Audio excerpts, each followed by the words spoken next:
नमस्कार प्रिय छात्र और छात्राएं, एक विशेष जानकारी।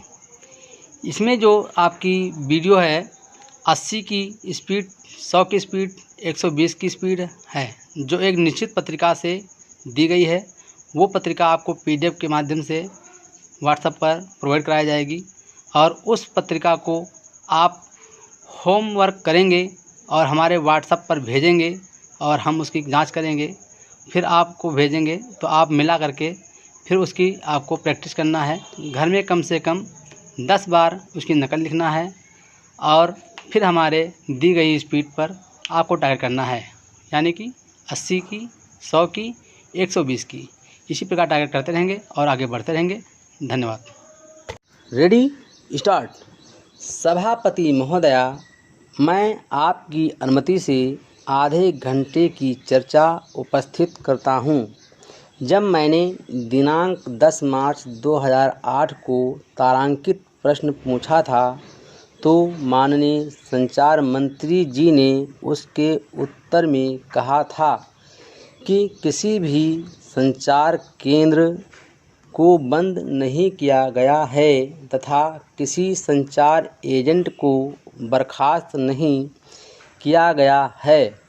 मैंने अपने निर्वाचन क्षेत्र में तकरीबन 30 पंचायत संचार केंद्रों को बंद करने तथा उतने ही संचार एजेंटों को बर्खास्त करने की बात कही थी। मेरे पास अधिकारियों द्वारा दी गई सूची उपलब्ध है। मंत्री जी ने कहा था, ऐसे कोई संचार केंद्र बंद नहीं किए गए हैं जिनकी वजह से ग्रामीण क्षेत्रों को नुकसान पहुँचे या सेवा में व्यवधान निर्माण हो। साथ ही ये भी कहा गया था कि संचार मंत्रालय ऐसे किसी केंद्र को भी बंद नहीं करने जा रहा है जो घाटे में चल रहे हैं। संचार मंत्रालय द्वारा ग्रामीण क्षेत्र की जनता, आदिवासी बाहुल क्षेत्रों में, दुर्गम क्षेत्रों में डाक सेवा उपलब्ध कराने की जिम्मेदारी को सामाजिक उत्तरदायित्व समझकर निभाना मैं सरकार की जिम्मेदारी समझता हूँ। इसी को मान्य करते हुए मंत्री जी कहते हैं कि हम घाटे में चल रहे संचार केंद्र बंद नहीं कर रहे हैं, लेकिन मुझे अधिकारियों द्वारा जो जवाब मिला है उसमें स्पष्ट लिखा हुआ है कि घाटे में चल रहे 30 केंद्र बंद किए गए हैं। महोदय, जयपुर में डाक व्यवस्था में जो गति थी वो अब पोस्टमैनों की निरंतर कमी किए जाने के कारण बिगड़ रही है। जयपुर शहर का काफ़ी विस्तार हो गया है और वहाँ काफ़ी संख्या में बहुमंजिली इमारतें बन गई हैं। एक पोस्टमैन को काफ़ी लंबे क्षेत्र में डाक बांटनी पड़ती है और बहुमंजिली इमारतों में डाक बांटने में उनको काफ़ी कठिनाई हो रही है। 8-10 मंजिली इमारतें बनी हुई हैं। आजकल लोगों के प्रेम पत्र भी डाक के माध्यम से आते रहते हैं। अगर किसी व्यक्ति का प्रेम पत्र किसी दूसरे के हाथ में पड़ जाएगा तो वह व्यक्ति नाराज़ होगा। इसलिए पोस्टमैन को डाक बांटने के लिए उन बहुमंजिली इमारतों में स्वयं ऊपर तक जाना पड़ता है।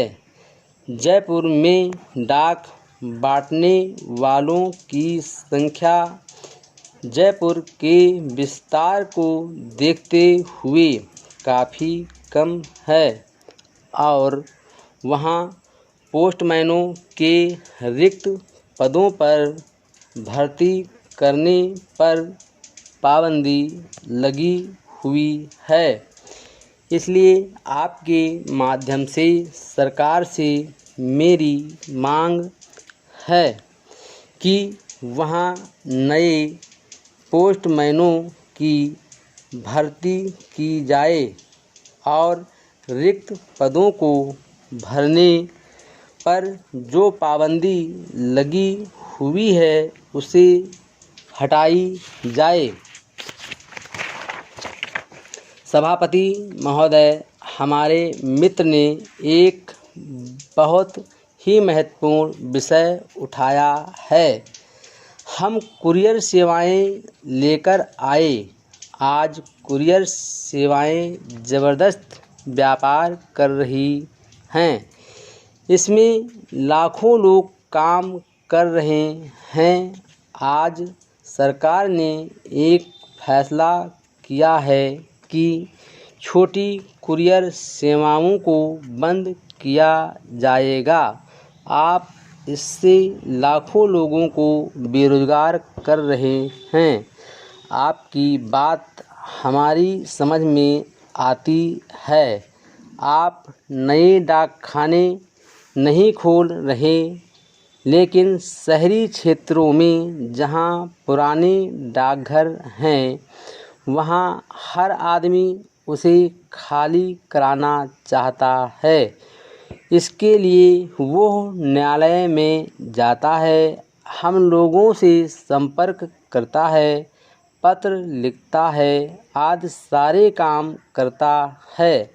आज आबादी ज़रूर बढ़ रही है, लेकिन शहरी क्षेत्रों में नए डाकघर नहीं खुल रहे हैं। ग्रामीण क्षेत्रों में जो डाकघर हैं वहाँ काम करने की सुविधाएं नहीं हैं। जब तक आप डाक विभाग को नया स्वरूप नहीं देंगे, डाक विभाग की व्यवस्था को दुरुस्त नहीं करेंगे, तब तक कुछ नहीं होगा। आपको लगता है कि मोबाइल टेलीफोन आ गए हैं, इसलिए डाकघरों की महत्ता ख़त्म हो गई है, तो आपका यह सोचना शायद गलत है। जिस देश में 6 लाख गांव हैं, वहां आज भी लोग डाक के महत्व को समझते हैं। वे पोस्ट कार्ड और लिफाफे की बात को अपने साथ लेना चाहते हैं।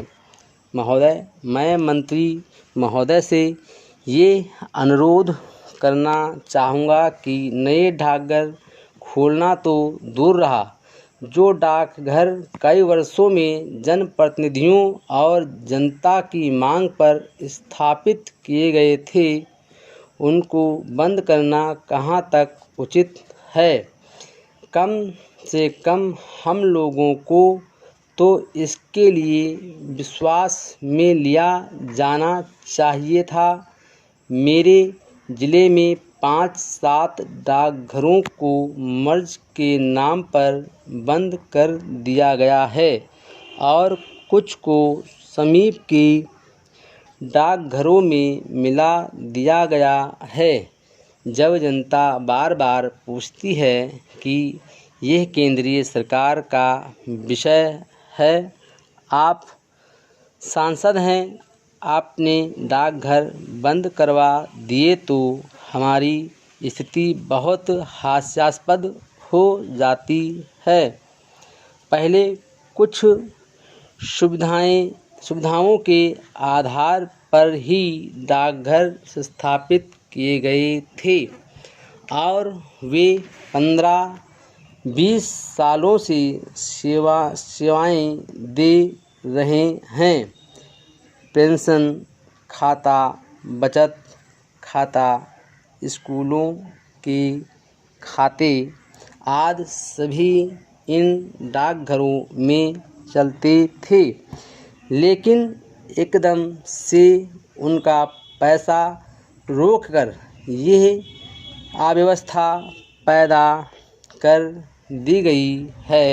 इसलिए मैं माननीय मंत्री जी से प्रार्थना करना चाहूँगा कि जैसे दूरसंचार सेवाओं के घाटे में होने के बाद भी ग्रामीण क्षेत्रों में यूनेस्को के माध्यम से पैसा दिलवाकर राष्ट्रीय सेवा मानकर चालू कराया जा रहा है।